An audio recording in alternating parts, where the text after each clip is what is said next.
All right, so this the part two, right? So I'm gonna go to the Wisdom of Solomon 10 and 15. It says she delivered the righteous people and blameless seed from the nation that oppressed them, right? You know what I'm saying? Because, Genesis, 40, Joseph represent Ephraim. He had Ephraim and Manasseh and stuff, you know what I'm saying? And Ephraim and Manasseh and stuff, even though they was grandchildren, they got adopted in, you know what I'm saying, before Jacob passed in Genesis, the 49th chapter, what was going to befall them, you know what I'm saying, to let them know, you know what I'm saying, that they, woo to woo, right? So you had that, and then uh, uh, you also had, who was it? You had that, you know what I'm saying, and then the thing is that that was still in the time and stuff where Jacob came, you know what I'm saying, and they stayed in Egypt, you know what I'm saying? So you had all 12 tribes in Egypt, right? So this is Wisdom of Solomon 10 and 15. It says, she delivered the righteous people and blameless seed from the nation that oppressed them. She entered into the soul of the servant of the Lord and withstood dreadful kings and wonders. It says in signs. It says, rendered to the righteous a reward of their labors, guided them in a marvelous way, and was unto them for a cover by day and a light of stars in the night season stuff. And it's talking about the chariots, and we're gonna get that. It says, verse 18. It says, brought them through the Red Sea and led them through much water. All right, so this is Exodus 13, verse 1. It says, and the Lord Yahweh Bashimashai spake unto Moses, saying, sanctify unto me all the firstborn, whatsoever openeth the womb among the children of Israel, both man and of beast. It's mine. It says, and Moses said unto the people, remember this day in which he came out from Egypt, out of the house of bondage. You know what I'm saying? Because, they had to put the sheep blood on the door, you know what I'm saying, on the doorpost and whatnot and stuff. Uh, uh, uh, so that a spirit of vengeance and stuff, you know what I'm saying, that was going through wouldn't touch them, and everybody else and stuff who didn't have blood on their doorposts and stuff, they died. And I'm pretty sure and stuff that they showed that in that movie as well, right? And then it's a cartoon, you know, right? So this is shit. And it says and so, and then when they came out of Egypt, you know what I'm saying, glorified and stuff, right? The deliverance, it was the Passover, you see. And that's also why they had unleavened bread as well. You see, because it wasn't enough time. They had to get up out of there, because the Lord hardened Pharaoh's heart, knowing that Pharaoh was going to chase the people and stuff, chase the Israelites and stuff, and try to recapture them, right? So this is capture us, you see. This is Exodus 13 and 3. It says, and Moses said, and Moses said unto the people, remember this day in which he came out from Egypt, out of the house of bondage. For by strength of the hand of the Lord Yahweh, it says, brought you out from this place. It says, there shall no leavened bread be eaten. This day came ye out in the month of Abib. It says, Abib. It says, and it shall be when the Lord shall bring thee into the land of the Canaanites and the Hittites and the Amorites and the Hivites and the Jebusites. It says, which he sware unto thy fathers to give thee, a land flowing with milk and honey, Jerusalem, that thou shalt keep this surface in this month. It says 7 days thou shalt eat unleavened bread, and in the seventh day shall be a feast to the Lord, right? Which the Passover is coming up anyways. You know what I'm saying? It starts March 23rd. You know what I'm saying? All the way to starting that evening when sun goes down. You know what I'm saying? All the way to the 30th.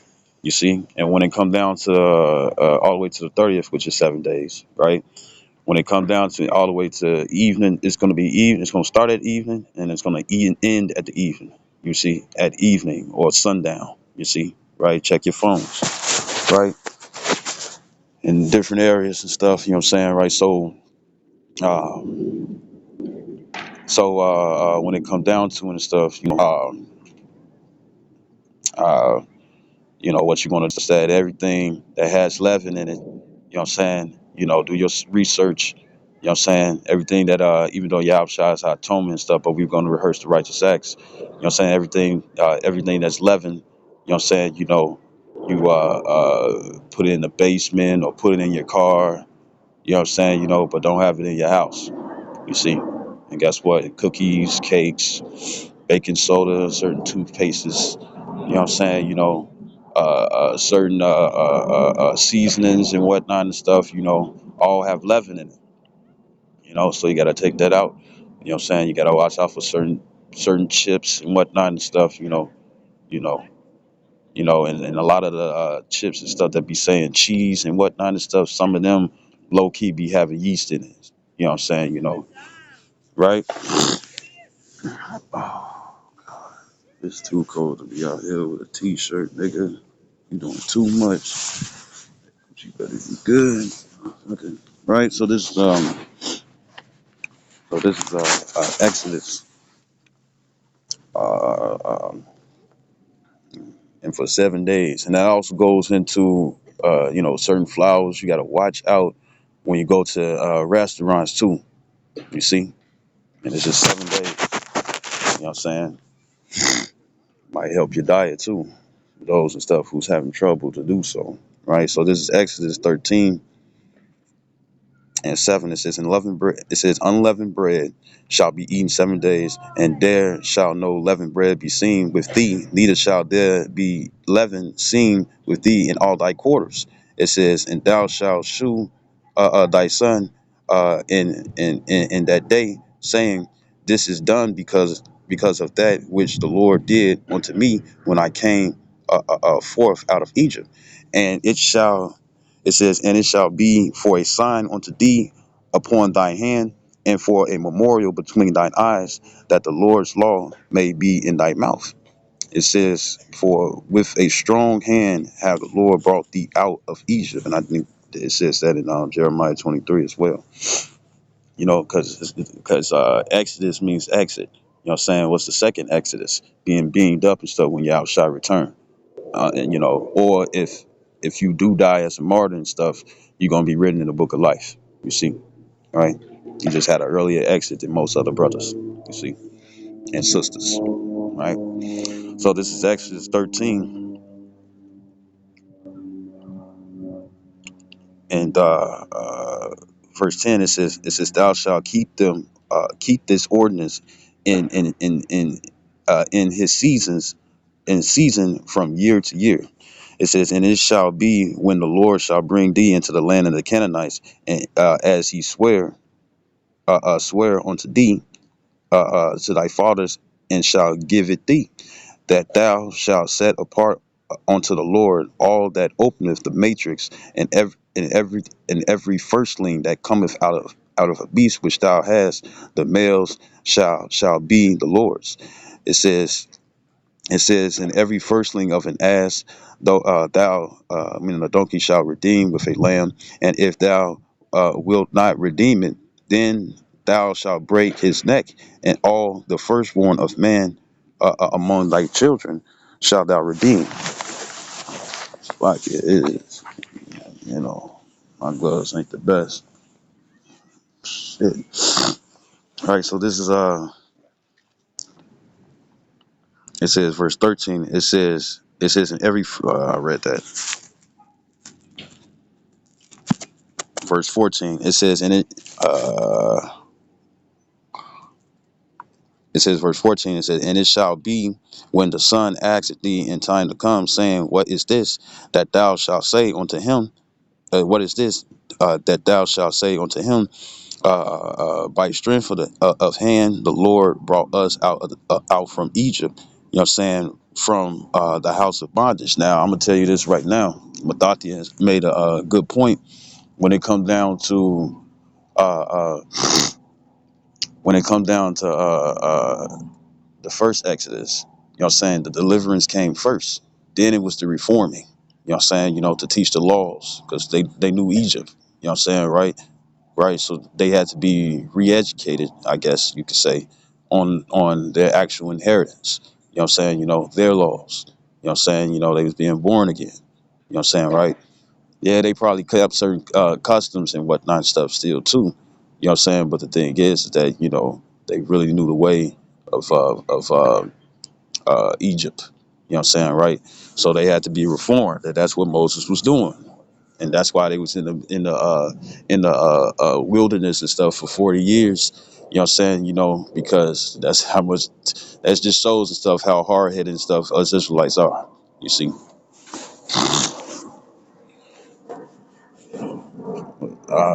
right?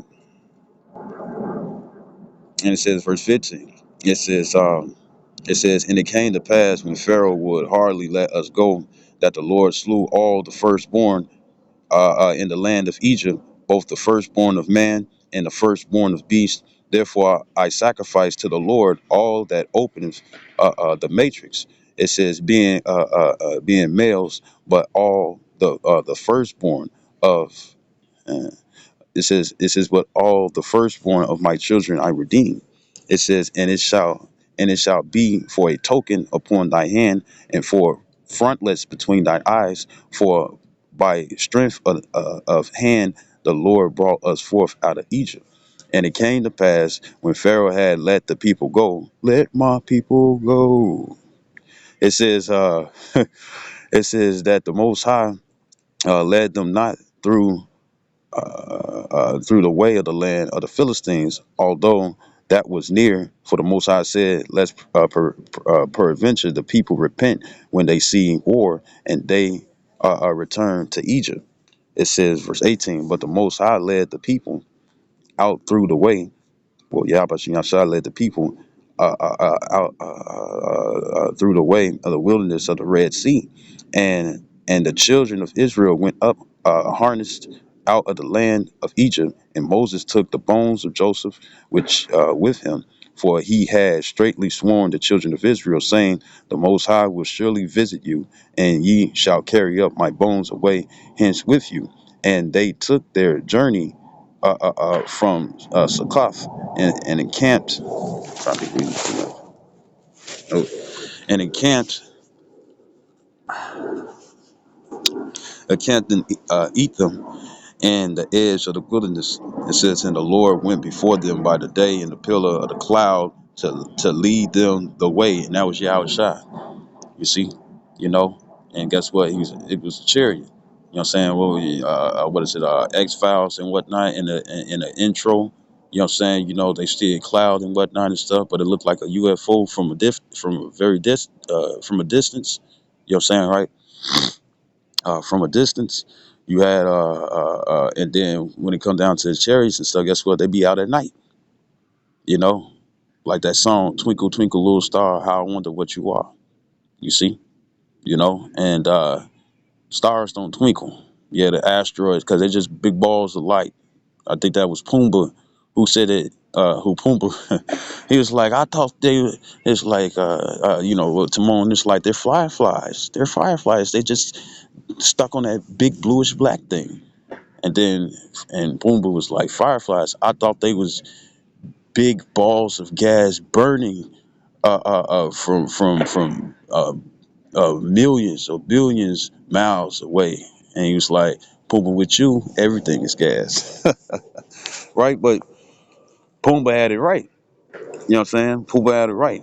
And the thing is that, you got the asteroid fields and stuff. If you got something moving past a star and whatnot, of course it's going to flicker. You know what I'm saying? Right? But when it come down to the chariots of the Lord and whatnot and stuff,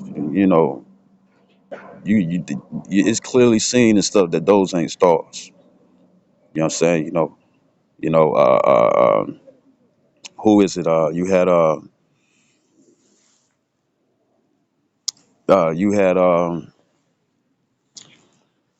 Uh, you had you got the various astronauts, the Pentagon. That's why they call them UAPs. Unidentified aerial phenomenons, I think. You know what I'm saying? UFOs, unidentified flying objects. You know what I'm saying? Some people call them flying saucers because of the shape.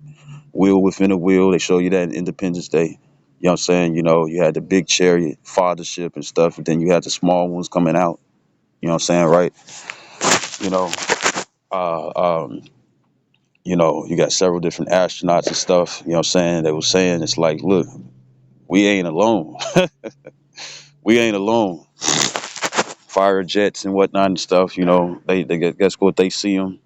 You know, right? And ain't no Project Bluebeam either. You see.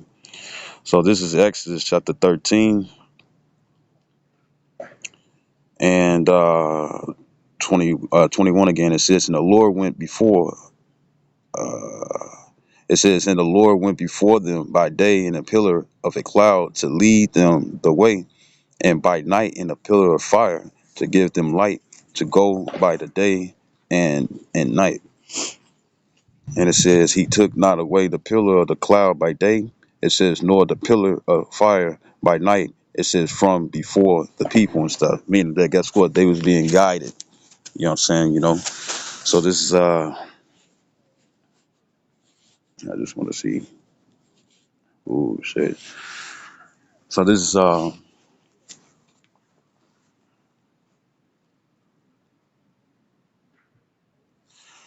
Exodus chapter 14, the last chapter.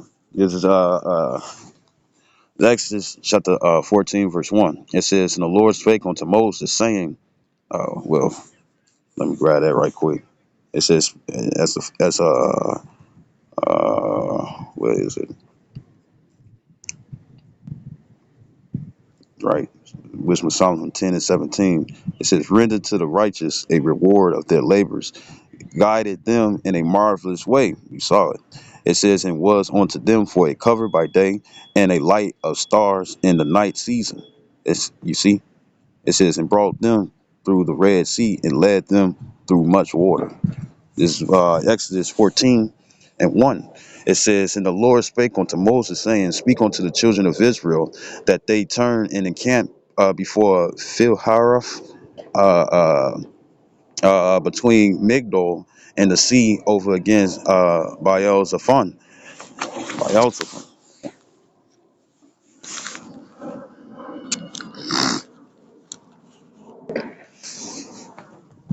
Shit.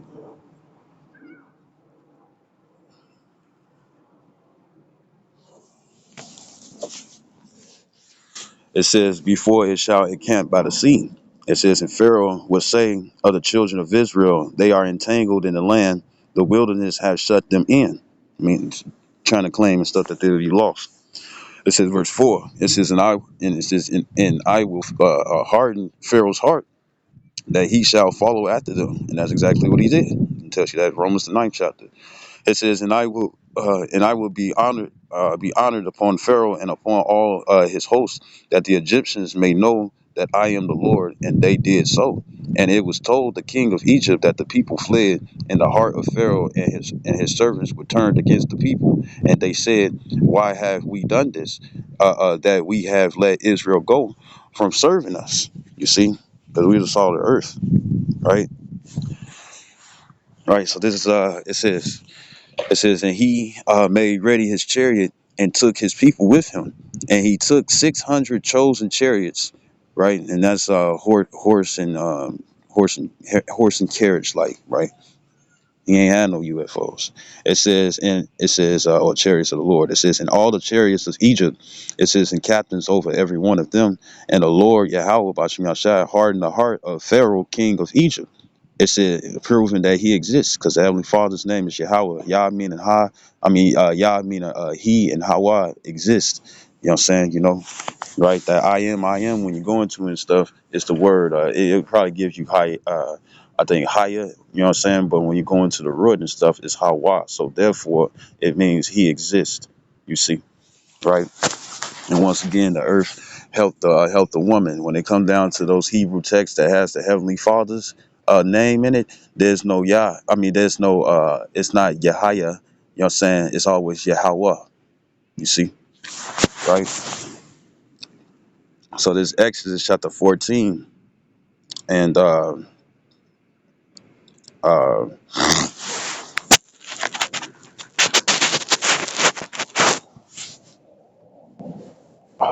this Exodus. Oh shit! This Exodus chapter 14, verse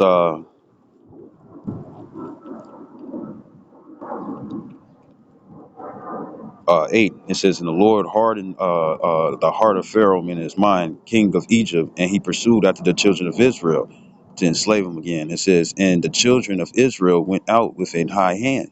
It says, "But the Egyptians pursued after them all the horses and chariots," it says, "of Pharaoh and his horsemen and his army, and overtook them encamping by the sea."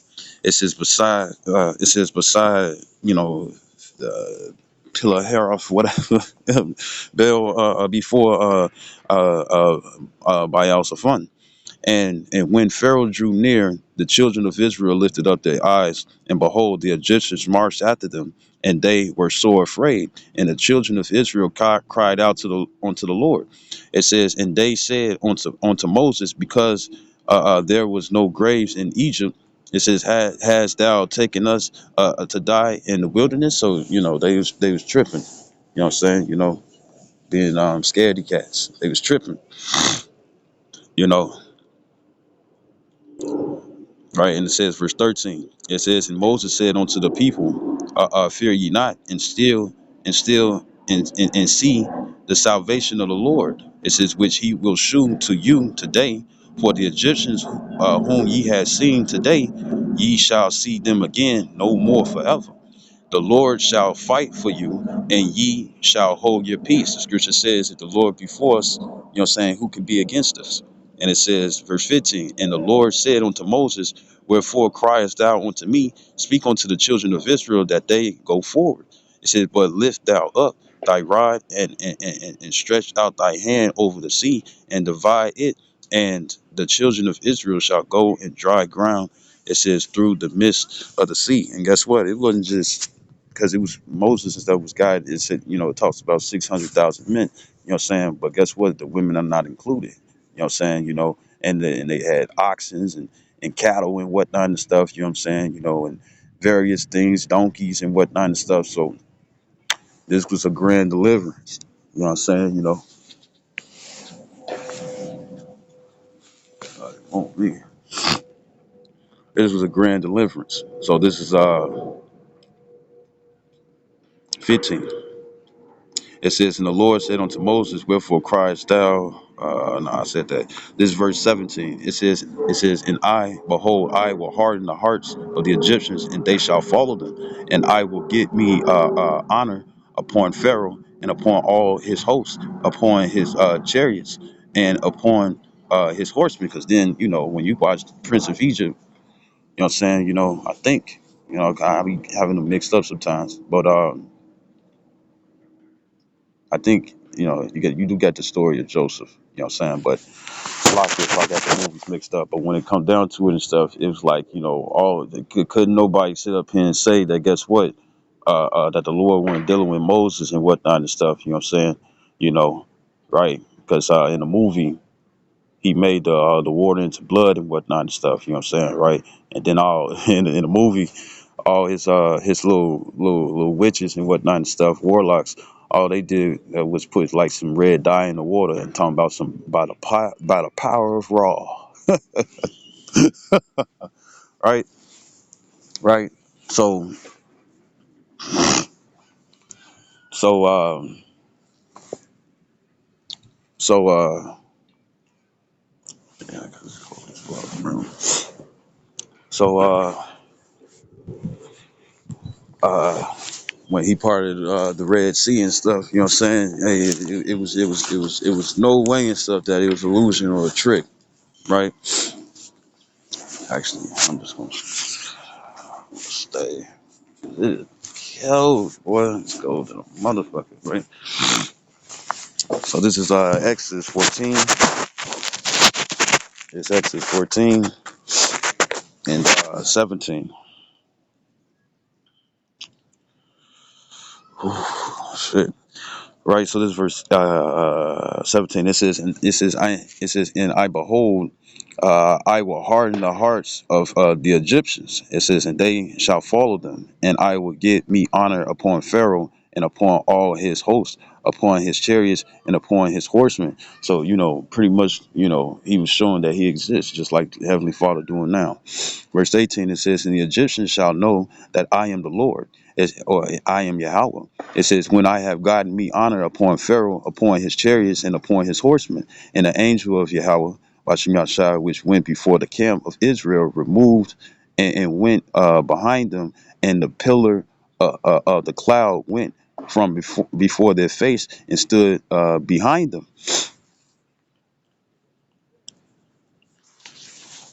And it says, and it came between the camp of the Egyptians and the camp of Israel. It was a cloud and darkness to them, but it gave light by night to these. It says, so that the one came not near the other all the night. So when they was camping, pretty much the Lord had it. The Lord had it where, like that's also how and stuff that the chariots and stuff can also control realms. You know what I'm saying? They put like a small space between the Israelites and stuff and Pharaoh and whatnot and stuff where they couldn't get closer. It's almost like seeing a dog It's almost like seeing a dog chasing his tail. You know what I'm saying? They keep chasing, because it's like, man, we on chariots and stuff. They walking and stuff, so we most definitely gonna catch up with them. Well, guess what? The Lord didn't allow them to do that, and that's raw as hell. You know what I'm saying? Right? A dog chasing its tail over and over and over and whatnot and stuff, and still not getting it. They was going nowhere fast. And it says, and Moses stretched out his hand over the sea. It says in verse 21, and Moses stretched out his hand over the sea, and the Lord caused the sea to go back by a strong east wind. It says all that night, and made the sea dry land, and the waters were divided. It says, it says, uh, It says, and the children of Israel went into the midst of the sea upon the dry ground, and the waters were a wall unto them on the right hand and on the left. And the Egyptians pursued and went in after them to the midst of the sea, even all Pharaoh's horses and his chariots and his horsemen. It says, and it came to pass that in the morning watched the Lord look unto the host of the Egyptians through the pillar of fire and of the cloud, and troubled the host of the Egyptians.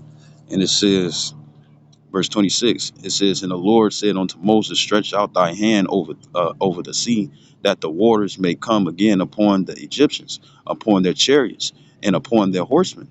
And Moses stretched forth his hand over the sea, and the sea returned to his strength when the morning appeared. And the Egyptians fled against it, and the Lord overthrew the Egyptians in the midst of the sea, had that water crushing down on them. It says, and how we know for sure, once again, the earth helped the woman, even though that's twofold. But the fold that I'm referring to and stuff is the fact that they saw chariots, Egyptian chariot wheels underneath the Red Sea today. I mean, they probably apprehended them. You know what I'm saying? But when they went to go check, because that's what Esau does. Esau uh, uh, uh, since his blessing and stuff is the world and whatnot and stuff, you know what I'm saying, and he has the power to do whatever he wants to, you know what I'm saying, he can send voyagers out and stuff to see if these things are true. And guess what? You had Egyptian chariots that was covered in coral, you know what I'm saying, that was at the bottom of the Red Sea. That sea that's in between Egypt and Jerusalem. You see? And it says, and it's the same way when it comes down to the rock. You know what I'm saying? That where the water just came out of no came out of. You know what I'm saying? When it comes down to it's like if my voice kind of shaky and stuff, it's chilly. But uh uh uh even when it comes down to that rock and stuff that corroded. And when you go into the details, you know what I'm saying, because Esau found it. You know what I'm saying. The thing is that it's like only water will cause the rock to corrode the way that it did. You know what I'm saying. And it was in the midst of a place where it was no water. So the Lord was proven. They know that the Lord exists. You know what I'm saying. They know Yahweh Shai exists. You see. You know. They know that the angels of the Lord exist. They know the Israelites exist, and that the Israelites don't just look like the typical Negro, Latino, Native American, but look like their own people as well. And that also means other other Israelites and stuff who look like the other 18 nations of the other 17 nations of the heathens. You see, right? So this is just bringing out an extra miracle. So this Exodus 14 and 27 again, it says, and Moses stretched forth his hand over the sea, and the sea returned to his strength when the morning appeared, and the Egyptians fled against it. It says, and the Lord overthrew the Egyptians in the midst of the sea. So they try to hit a U-turn and stuff, and drifting wasn't back then, right? Verse 28, it says, and the waters returned and covered the chariots and the horsemen and all the host of Pharaoh that came into the sea after them. It says, there remained not so much. It says, not, it says, it says, there remained not so much as one of them, but the children of Israel walked upon dry land in the midst of the sea. It says, so it wasn't even damped. And the waters were a wall unto them on their right hand and on their left. It says, thus the Lord Yahweh Shai saved Israel that day out of the hand of the Egyptians, and Israel saw the Egyptians dead upon the seashore, and Israel saw that great work which Yahweh Shai did upon the Egyptians, and the people feared the Lord and believed the Lord and his servant Moses. You see, so this was just to prove that uh, uh, uh, that that the Apocrypha is part of the Old Testament, and they removed it because there's so much history in it that really identifies and stuff who people are. You see, and you know, uh, you know, they want to take that away and stuff, so they won't be identified. You see, so the Apocrypha and stuff, and it's part of the Old Testament. You know what I'm saying? You see, and as the New Testament proves, just as the New Testament proves and stuff, that the Old Testament stuff go hand in hand. You see, for you cats out there and stuff, where you only believe in the Old Testament, and those stuff who only believe in the New Testament. It's all connected. So I hope this video was edifying. I'd like to give all honor and glory to Yahweh, Ba'ashem Yahushai, Wahara Hakorash, double honors to apostles, a great millstone, and salutations to the elect, which we hope to be. Shalom, wa ba ba ba, Kwam Yasharallah.